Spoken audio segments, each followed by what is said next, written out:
Hola, ¿cómo están? Bienvenidos. Esta es una nueva transmisión desde la sala de redacción de Convoca. Yo soy directora de Convoca, mi nombre es Milagros Salazar. Y en esta oportunidad la transmisión va a tratar sobre las 5 claves para entender el caso Ecoteva y su relación con Lavallato y cómo estos dos casos apuntan a las responsabilidades del expresidente Alejandro Toledo. En esta oportunidad estamos aquí en la transmisión con un periodista de la casa, con Óscar Libón, que es uno de los periodistas que más conoce sobre el caso, que ha investigado el tema, y precisamente Óscar obtuvo la mención honrosa en el Premio Latinoamericano de Periodismo de Investigación por precisamente el caso Ecoteva. ¿Cómo estás, Óscar? Aquí, bienvenido a esta transmisión. Gracias, Milagros. Mira, el primer punto, ¿qué es Ecoteva y cómo se inició este caso? Bueno, Ecoteva es una revelación periodística que se inició en enero del 2013 tras el destape de las adquisiciones inmobiliarias por parte de la suegra de Alejandro Toledo, en principio de una residencia por casi 4 millones de dólares en Surco, que fue hecha al contado, y que luego al profundizar en el tema nos encontramos que la notaría había consignado que este pago había sido sin haber sido acreditada su procedencia. Entonces, esto motivó a la Procuraduría de Lavado de Activos y luego al Ministerio Público a abrir una investigación al respecto, ¿no? Posteriormente ya se conoció la adquisición de una oficina en la Torre Omega. Ambos inmuebles en total cubren un monto de 5 millones de dólares aproximadamente. Bueno, esta operación de aparente lavado de activos por su origen sospechoso motivó que se profundizara en el tema y luego ya 5 meses después estalló esto en un canal de televisión y se conoció, como ya todos lo sabemos, Ecoteva, ¿no? Pero esta información ya salió de la pesquisa que estaba ya realizando la Fiscalía. ¿Y cuántos implicados hay en el caso? Bueno, uno escucha Ecoteva y lo asocia directamente al apellido Toledo. ¿Cuántos implicados? Bueno, explicar un poco sobre la participación de Toledo y otras personas implicadas. Bueno, los principales protagonistas que ya conocemos son Alejandro Toledo, el expresidente peruano que tuvo su periodo del 2001 al 2006, su amigo y empresario israelí acaudalado, Joseph Maiman, también la esposa, la ex primera dama, ¿no? Elian Karp, la madre de esta, Eva Fernenbuch, también el hijo, bueno, el que fue seguridad presidencial de Toledo, Avi Danon, ¿no? Un ex militar israelí, y el hijo de él, que aparece en varias empresas, ¿no? ¿Cuál es la situación actualmente del caso? ¿Qué es lo que se está investigando? ¿Cuánto ya se ha avanzado desde aquellos días? Mira, después de 3 años de investigación o que el caso estaba siendo investigado en la Fiscalía por diferentes fiscales, cabe anotar, recién el año pasado, 16 Juzgado Penal de Lima, a donde llegó el expediente fiscal, abrió proceso penal a Alejandro Toledo, a las personas de su entorno familiar y amical también. Y en la actualidad se encuentra todavía pendiente de resolución, ¿no? Hay diferentes diligencias que se están actuando para acreditar y sustentar esto ya a nivel de juicio oral, el proceso, ¿no? Como sabemos, el día viernes, ¿no? Policías se dirigieron a la casa de Camacho, del expresidente Alejandro Toledo, y en la madrugada se inició el allanamiento de la propiedad de Toledo, y desde entonces hay toda una expectativa sobre qué va a pasar con Alejandro Toledo y cuál es esta relación entre el caso que bien has explicado, Ecoteva, y que conoces, con los pagos de sobornos del caso Lavallato. ¿Cuál es esa vinculación? Nosotros en Convoca, en www.convoca.p, hemos publicado el día sábado en la mañana un reportaje que lleva el título, ¿no? El rastro del dinero del caso Ecoteva y Lavallato. ¿Tú nos puedes explicar, Oscar, en qué consiste este vínculo? Sí, bueno, cabe notar que en estos dos casos hay coincidencias de protagonistas, ¿no? En el caso Ecoteva tienen, digamos, en la jerarquía de estos dos casos, están Alejandro Toledo y Joseph Maiman. En el otro tema también coincide Joseph Maiman, ¿no? Se repiten los nombres, pero también hay otras coincidencias, ¿no? Por ejemplo, en el caso de Ecoteva, una creación de empresas en Costa Rica, en Panamá, a través de las cuales se triangularon fondos desde Suiza. Y en el caso del caso Odebrecht, que se conoce así, en el cual uno de los puntos es el envío o transferencias de dinero a Joseph Maiman, también todo indica que se utilizaron compañías, ¿no? Compañías de él, de Joseph Maiman, en Costa Rica y en Panamá para poder hacer estas triangulaciones. Eh, lo, que, lo que los indicios señalan o sustentan es que aparentemente las constructoras brasileñas enviaron fondos de procedencia ilícita, los sobornos por el caso de la Interoceánica Sur, por la adjudicación de la Interoceánica Sur en el gobierno de Toledo, hacia cuentas de Maiman, y luego de las cuentas de Maiman fueron transferidas a estas otras compañías offshore, se triangularon, desviaron, como se denomina a nivel legal, actos de ocultamiento, ¿no? Tratar de esconder el origen real de la procedencia del dinero, ¿no? Que finalmente fueron utilizados en la adquisición de propiedades ya en el 2012, ¿no? Que es el año en el cual comienza a comprar propiedades la suegra de Alejandro Toledo. Quizás para los que se están sumando a la transmisión, para nuestros seguidores, podríamos explicar la secuencia un poco de los hechos respecto a cómo es que se da la concesión en la interoceánica, en qué año, cuándo se crean estas empresas o una de estas empresas claves de Costa Rica vinculado al caso de Ecoteva, después cómo es que sucede estos movimientos, se dan estos movimientos de dinero desde Brasil y bueno, y cómo finalmente se termina de unir todos estos elementos para poder conectar ambos casos. ¿Qué es lo que primero, digamos, la secuencia de los hechos de estos dos grandes casos, cómo podríamos empezar un poco para clarificar, un poco para alguien que no conoce el tema?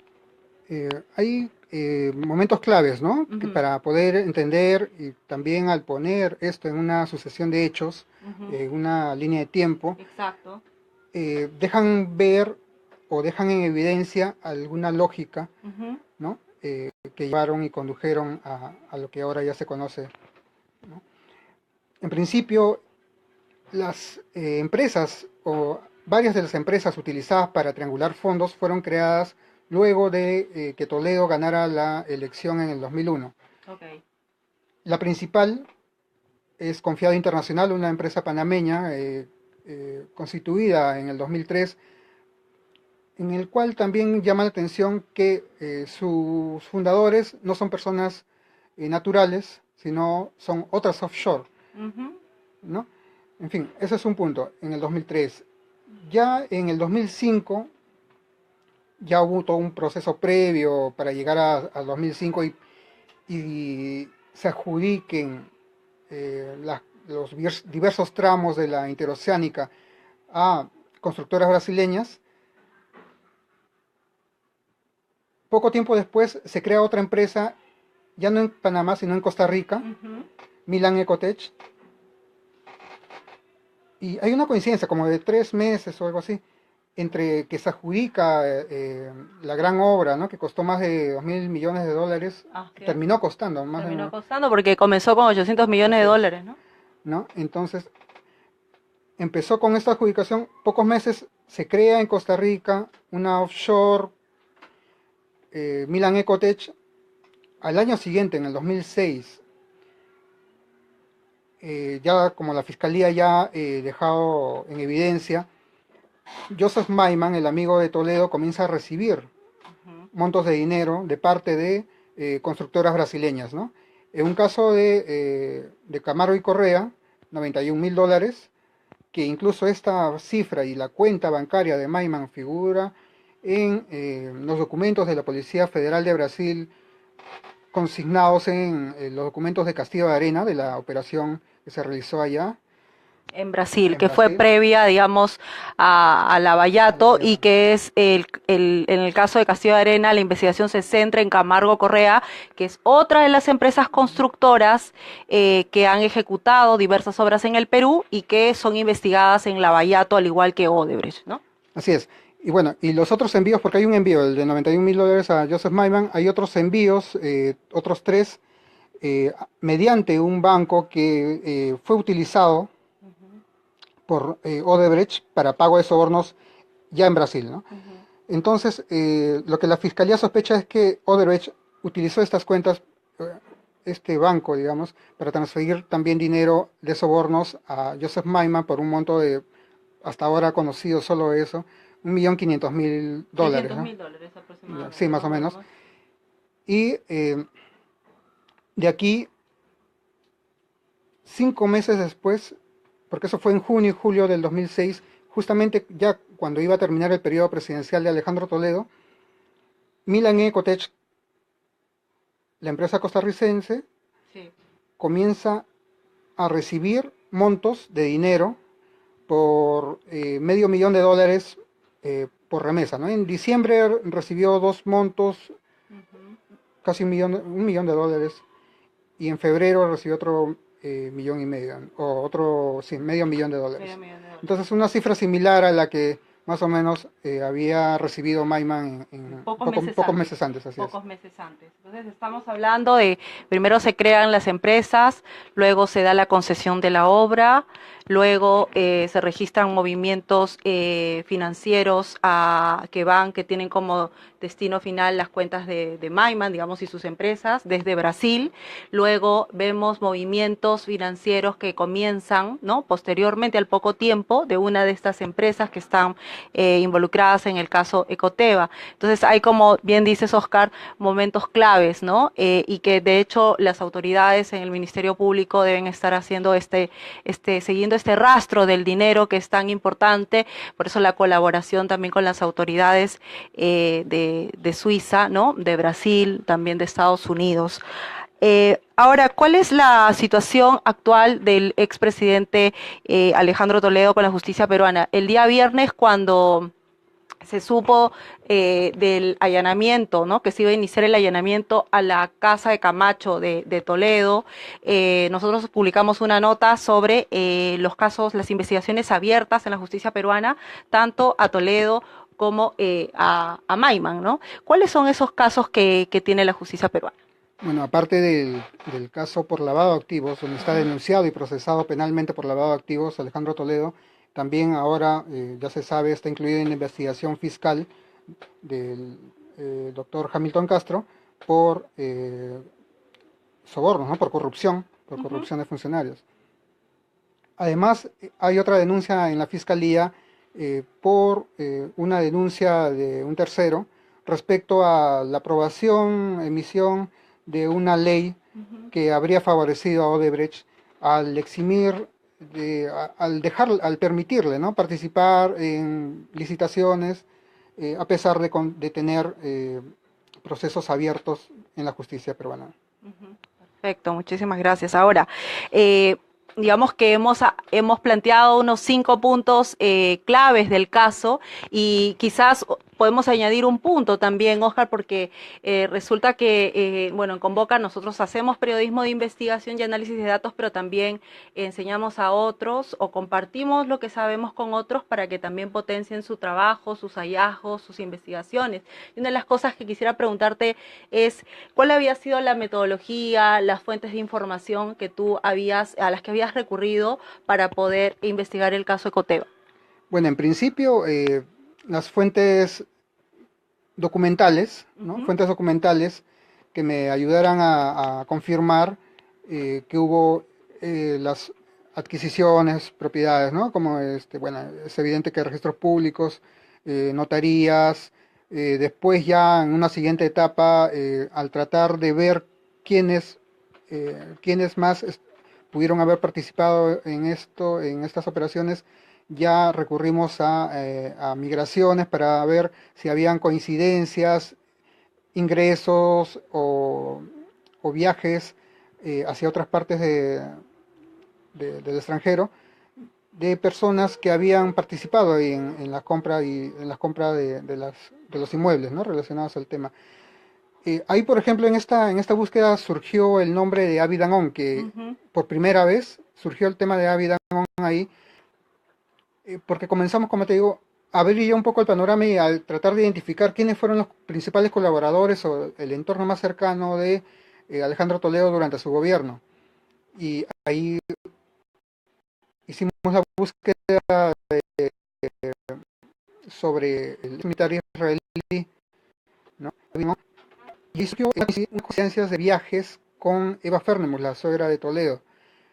Una de ellas era, uno de esos viajes había sido hacia Panamá, justo una semana antes de la compra, de la adquisición de la casa en Las Casorinas por casi 4 millones de dólares, ¿no? Entonces para nosotros eso, digamos, fue también una alarma, Claro. porque ya, digamos, no era una coincidencia, una casualidad, ¿no? Sino ya había más personas participando de confianza de Toledo, en ese momento se sabía, que estaban participando en esto, ¿no?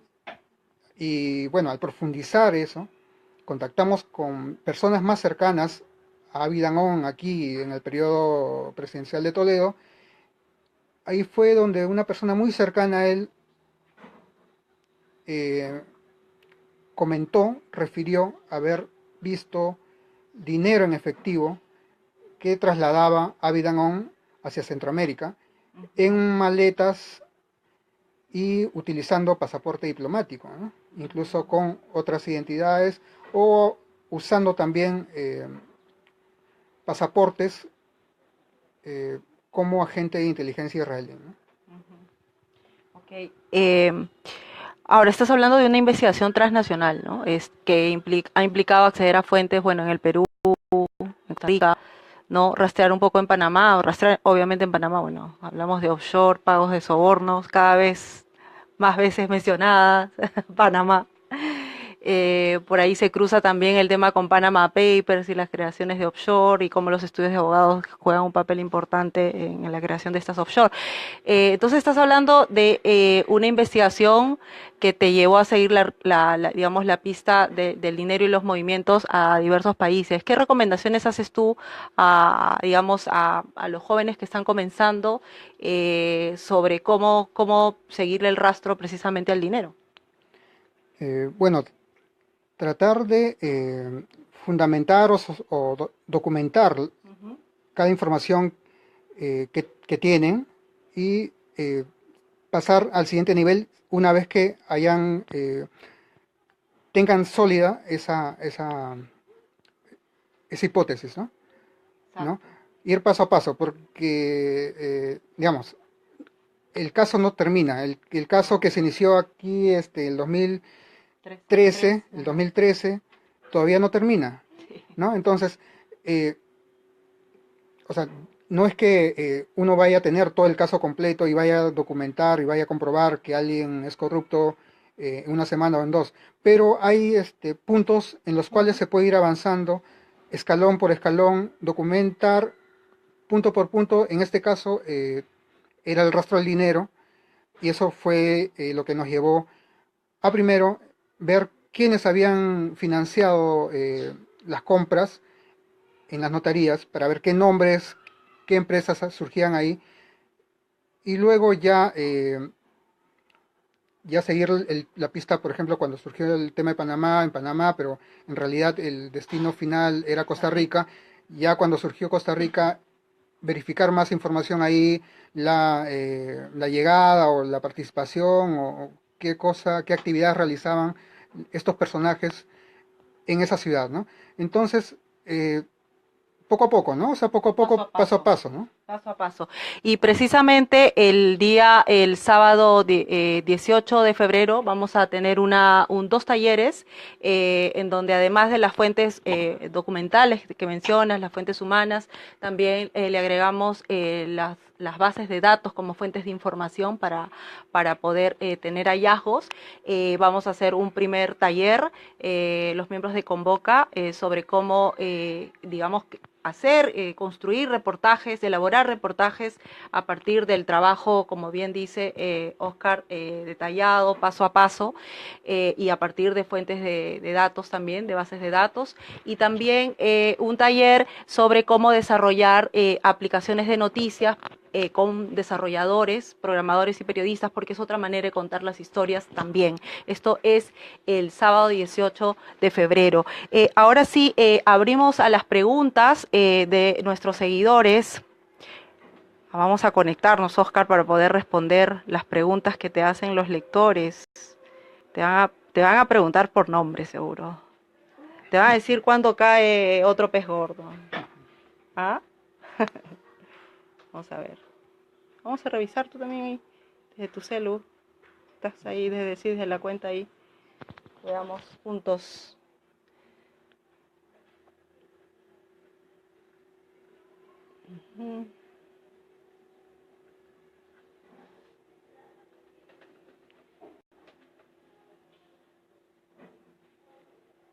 Ya, perfecto. Vamos a entrar acá.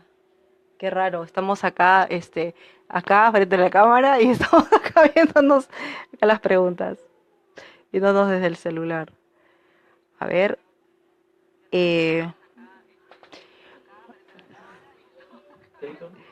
a ver, la pregunta, díctame, porque yo acá con los varios comentarios no.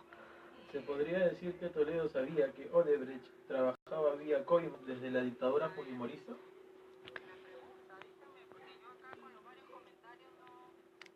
A ver, bueno, esa pregunta la hicieron también el viernes, ¿no? Que hicimos una transmisión.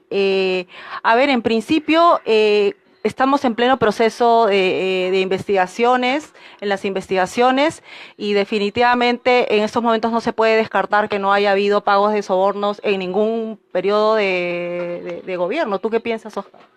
Sí, así es, así es. Aparentemente una de las prácticas de esta empresa, Claro. Odebrecht, era poder asegurar la adjudicación de obras precisamente a través de este tipo a través de Era un sobornos. patrón, ¿no? De Así es, corrupción. parece aparentemente es lo que se sabe, ¿no? Sí, bueno, lo que podemos sí asegurar es que en Convoca estamos haciendo una investigación de todas las obras, en todas las gestiones. Entonces, de hecho, los invitamos a estar atentos a los próximos reportajes, porque esto apenas es el comienzo, ¿no? No podemos decir, recién estamos comenzando. Bueno, en marzo ya se cumplen 3 años del caso Lavallato en Brasil. Nosotros apenas han comenzado 2, 3 semanas digamos, de las acciones de la Fiscalía en términos de detenciones, ¿no? Órdenes ¿no? allanamientos, entonces falta mucho aún. Otra pregunta es, ¿sí? Sí. ¿Agentes de inteligencia de Israel están implicados en el caso? ¿Puedes ampliar la información, Oscar? Bueno, hasta donde yo he podido conocer, solo el de Avi Danon, su hijo no estoy seguro que sea alguien que haya pertenecido a esta agencia, al Mossad. No, la verdad es que no tengo más información al respecto. Perfecto.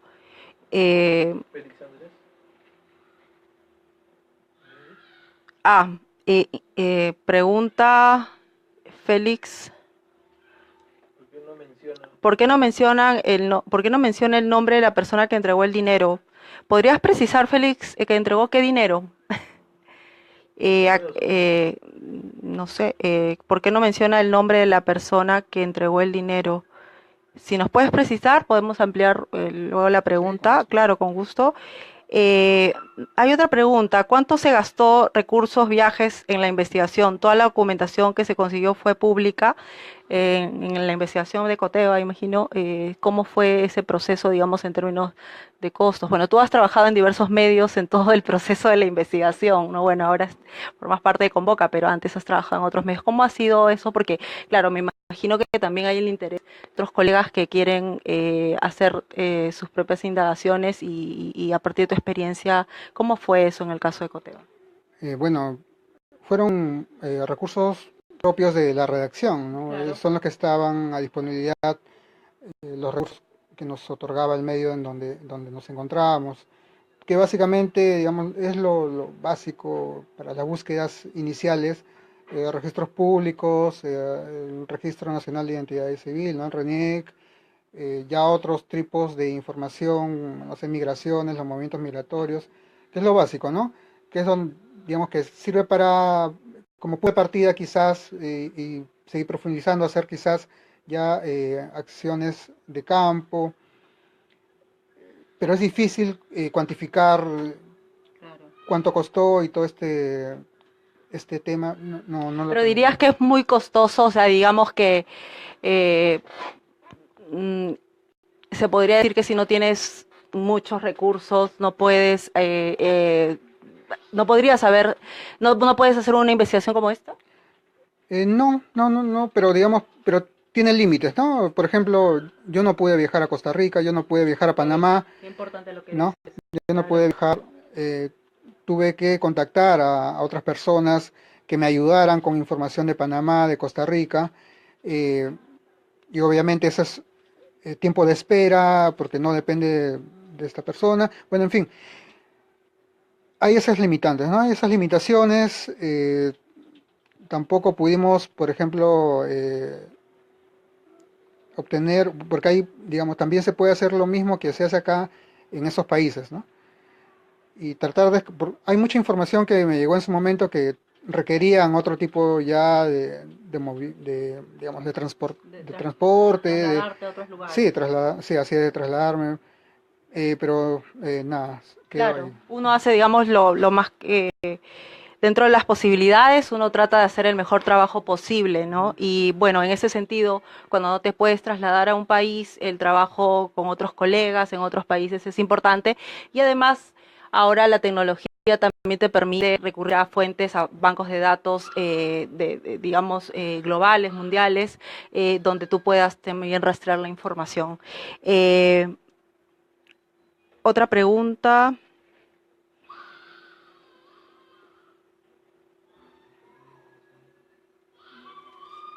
¿Leen usted alguna otra pregunta? Ok, bueno, acá ya hay preguntas relacionadas a por qué, eh, bueno, son como comentarios, ¿no? En realidad, por qué por el momento Toledo se encuentra en Brasil, orden de captura.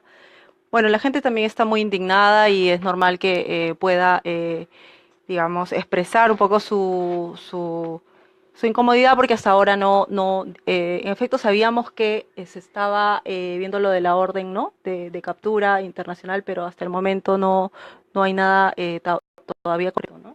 Sí, hasta ahora y algunos comentan, bueno, sobre el origen o el destino, mejor dicho, de Ujú, Alejandro Toledo, porque estuvo, se sabe, el último paradero de él en París, ujú, pero en la actualidad no se ujú. sabe, ¿no? En No se realidad no. sabe y esperemos, bueno, que la Fiscalía haga su trabajo y en todo caso estaremos atentos y les informaremos de las novedades que existan sobre este caso. Nosotros en Convoca seguimos trabajando en nuevas investigaciones y gracias por unirse a esta transmisión y los invitamos nuevamente para el sábado 18 de febrero a nuestros talleres desde la Escuela de Investigación Periodística y de Datos de Convoca. Muchas gracias, Oscar, y nos vemos en otra transmisión. Es el principio, digamos, es la primera transmisión sobre el caso de Coteva. Vamos a continuar porque esto tiene para rato. Muchas gracias.